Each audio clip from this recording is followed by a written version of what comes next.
Salam sejahtera dalam Tuhan kita Yesus Kristus. Pada kesempatan ini kembali berjumpa bersama dengan saya Caleb Lelong. Dan dalam kesempatan ini saya akan berbicara kepada kita sekalian mengenai kita bebas dari kebiasaan buruk. Saudara-saudara yang diberkati oleh Yesus Kristus, berdasarkan 1 Korintus pasal yang ke-15 ayat yang ke-13 mengatakan bahwa janganlah kamu sesat, pergaulan yang buruk merusak kebiasaan yang baik. Saudara-saudara yang diberkati oleh Yesus Kristus, mungkin saudara pernah mendengarnya bahwa ada di sekitar kita yang sudah menyesal dengan perbuatan dan kelakuan mereka atau kebiasaan-kebiasaan buruk mereka, dan mungkin saja mereka bisa dipenjarakan akibat karena mereka melakukan kebiasaan-kebiasaan buruk itu dan mereka dipenjarakan. Tetapi Bapak Ibu Saudara yang diberkati oleh Yesus Kristus, mereka menyesal dengan kebiasaan-kebiasaan yang seperti itu. Tetapi pada suatu ketika mungkin saja mereka akan kembali lagi dengan kebiasaan-kebiasaan buruk itu. Tetapi ingin saya sampaikan kepada kita, itulah daya tarik dari kebiasaan buruk itu. Karena itu mari kita belajar bersama untuk kita menjauhi pergaulan-pergaulan yang merusak kebiasaan baik yang ada di dalam diri kita. Karena itu kita harus memilah mana yang baik supaya kita jangan sesat dalam sebuah pergaulan yang merusak kebiasaan baik kita. Saudara-saudara yang diberkati oleh Yesus Kristus,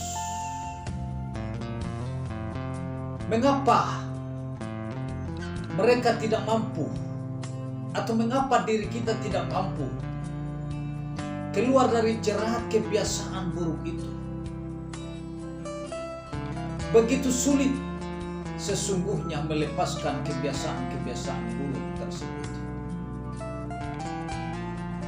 Mengapa begitu banyak anak muda yang terikat dengan kebiasaan buruk?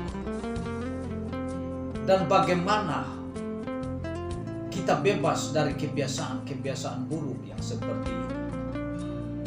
Firman Tuhan di dalam 1 Korintus ini 15 ayat yang ke-33 ini, jangan kamu sesat,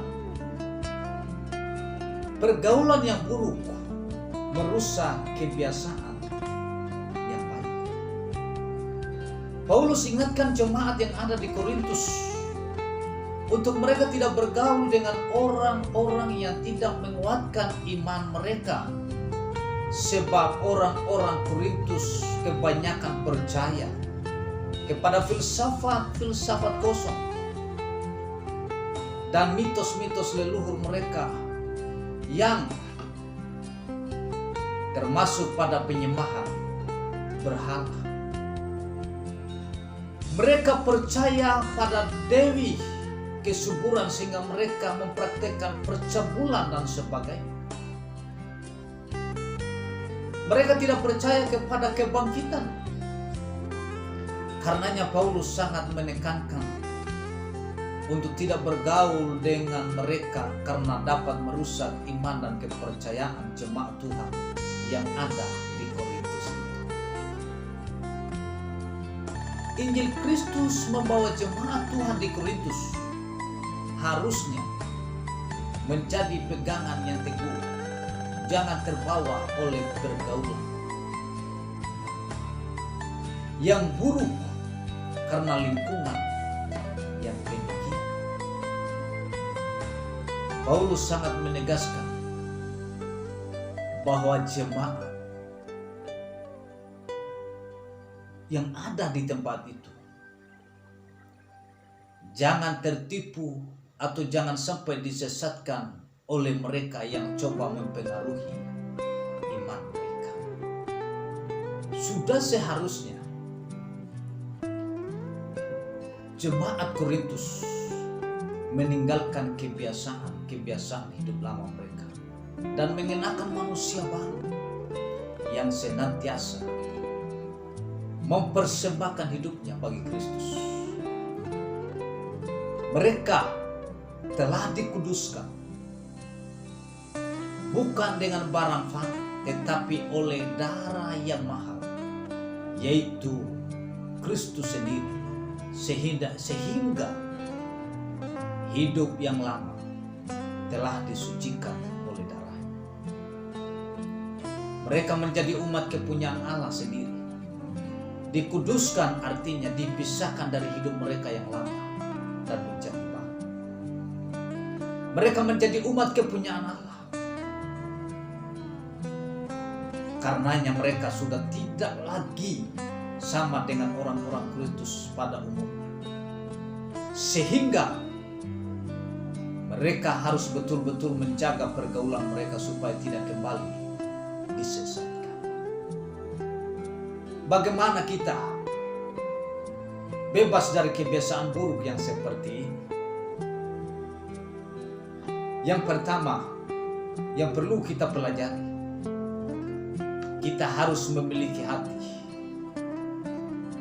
dan pikiran yang senantiasa mau diperbaharui oleh Roh Kudus. Hal ini menjadi dasar yang sangat penting untuk kita lakukan setiap hari.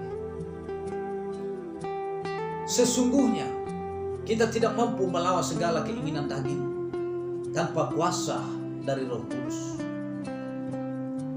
Karenanya Paulus juga ingatkan kita untuk hidup mau dipimpin oleh Roh Kudus, dipimpin oleh Tuhan. Kehidupan yang mau dipimpin oleh Tuhan atau oleh Roh Kudus akan membawa kita dengan sendirinya. Kita akan meninggalkan segala kedagingan dan kebiasaan buruk. Kebiasaan buruk kita akan dapat segera ditinggalkan seiring kita mau dipimpin oleh Roh Kudus, dan melalui firman Tuhan akan membaharui hati kita dan pikiran kita. Dengan demikian maka akan mempengaruhi setiap tindak laku kita setiap hari. Setiap tingkah laku kita akan menghasilkan kebiasaan, dan kebiasaan akan menjadi kehidupan kita. Berawal dari hati dan pikiran yang dibaharui, kemudian akan menjadi suatu tindakan. Tindakan-tindakan ini akan menghasilkan kebiasaan, dan kebiasaan ini akan menghasilkan karakter. Karena itu di dalam Roma pasal yang ke-12 ayat yang kedua memberitahukan kepada kita sekalian, jangan kamu menjadi serupa dengan dunia ini, tetapi berubahlah oleh pembaharuan budi, sehingga kamu dapat membedakan manakah kehendak Allah, apa yang baik dan yang berkenan kepada Allah dan yang sempurna. Hal yang kedua, miliki komunitas yang sehat dan membangun. Tidak dapat dipungkiri bahwa kita memerlukan orang lain untuk bisa saling menjaga, saling menasihati, sehingga kehidupan kita ada yang menilai. Karenanya dibutuhkan komunitas yang sehat dan membangun. Apa artinya? Temukanlah rekan atau sahabat yang tentunya seiman dengan kita dan sama-sama mau berkomitmen untuk bertumbuh di dalam Tuhan.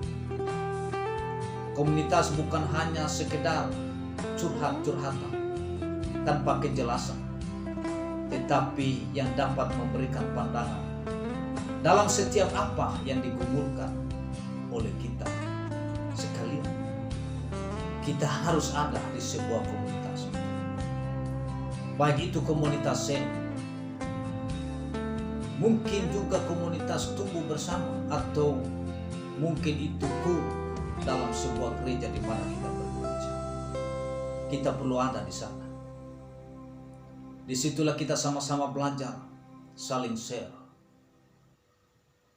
saling mengasihi, saling mempraktikkan nilai kehidupan dalam Kristus Tuhan kita.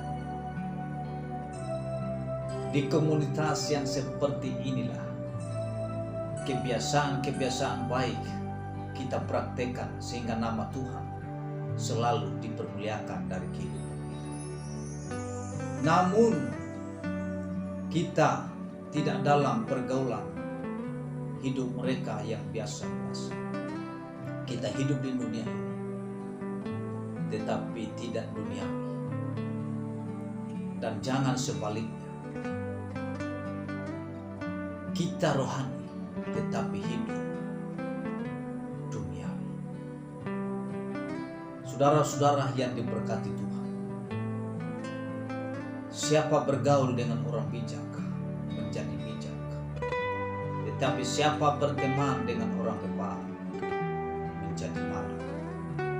Karena itu, mari pastikan diri kita bergaul dengan orang yang bijak sehingga kita menjadi orang yang bijak.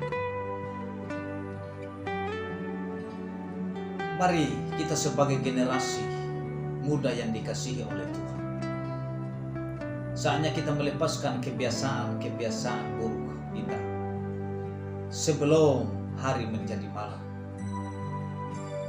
Tetapi biarkan diri kita menjadi persembahan yang kudus, sehingga Tuhan dapat secara maksimal memakai setiap kehidupan kita, dan Tuhan sebagai junjungan hidup kita dipermuliakan. Dalam 1 Yohanes pasal 2 ayat 4c mengatakan, aku menulis kepada kamu, hai orang-orang muda, karena kamu kuat dan firman Allah diam di dalam kamu, dan kamu telah mengalahkan yang jahat. Saudara, kita sebagai generasi muda, mari kita terus belajar untuk kita terus mendekatkan diri kepada Tuhan, pemilik dari kehidupan. Presiden Amerika Serikat pernah mengatakan, bergaullah dengan orang-orang berkualitas jika Anda menghargai reputasi Anda sendiri. Karena lebih baik menyendiri daripada ada dalam pergaulan. Mari kita memilah dalam sebuah pergaulan agar iman kita terus bertumbuh di dalam pengenalan akan Tuhan secara benar. Tuhan memberkati kita sekalian. Salam.